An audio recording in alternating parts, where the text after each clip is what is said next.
আসসালামু আলাইকুম।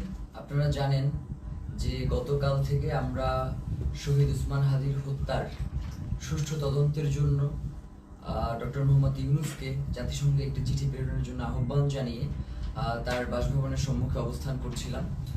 আমরা খুব গুটি কয়েক মানুষ সেখানে ছিলাম এবং আমরা পুরো গতকাল 4টা থেকে আজকের এই সময় পর্যন্ত শহীদ উসমান হাদির স্ত্রী, তার সন্তান এবং আমরা পুরোটা সময় ধরে কিভাবে শান্তিপূর্ণভাবে আমাদের এই দাবিটা আদায় করা যায় সেটা নিয়ে আমরা আমাদের মতো করে এগুচ্ছিলাম।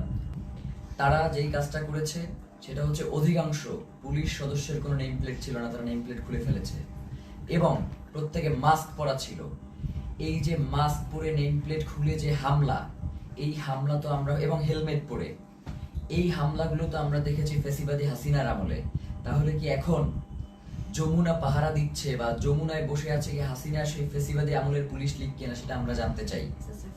সেই সাথে এসএসএফ আজকে প্রচন্ড রকমের দুর্ব্যবহার করেছে আমাদের সাথে, আমাদের যুবাকে রাস্তায় ফেলে মেরেছে এবং মাথায় আঘাত করেছে, ছাদকে মেরেছে। তো এই যে এবং আমাদের ইনকিলাব মঞ্চের এমন কোনো কর্মী নাই যে আজকে এই হামলায় আহত হয়। প্রিয় ভাইয়েরা, আপনাদেরকে স্পষ্ট করে জানাই যে সামনে খুবই গুরুত্বপূর্ণ একটা নির্বাচন রয়েছে 12 তারিখ। এখানে বাংলাদেশের স্বাধীনতা, সার্বভৌমত্ব সহ বাংলাদেশের নিরাপত্তা জনিত বেশ কিছু বিষয় জড়িত রয়েছে, যার কারণে অবশ্যই 12 তারিখে নির্বাচন হতে হবে। এবং যারা 12 তারিখে নির্বাচন বানচাল করে দেওয়ার জন্য আমাদের উপরে আক্রমণ করেছে, তাদের এই নীল নকশাকে বৃদ্ধাঙ্গুলি দেখিয়ে আমাদের জনগণের অধিকার আমাদের বাস্তবায়ন করতে হবে।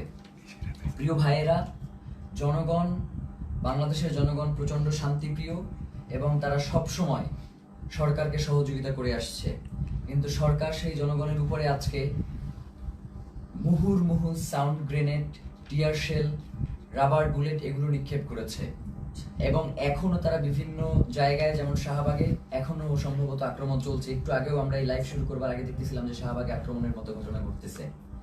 তো এবং 100-র অধিক শাহবাগেও আহত হয়েছে। তো এই যে পুলিশের ন্যাক্কারজনক হামলা এবং তাদের যে লাগাম টেনে ধরা হচ্ছে না, তারা বলছে, মানে আপনি একটা জিনিস খেয়াল করেন, তারা বলছে যে আয় হাদির লাশ নিয়ে যা। মানে এইটা পুলিশের, মানে সে যদি আওয়ামী লীগ না হয়, সে যদি মানে সত্যিকার অর্থেই কোনো পুলিশ সদস্য হয়ে থাকে, তাহলে তার এই ধরনের কথা বলবার কোনো প্রশ্নই আসে না।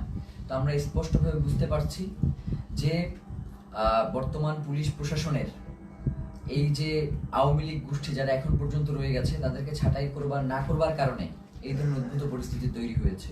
এর দায়ভার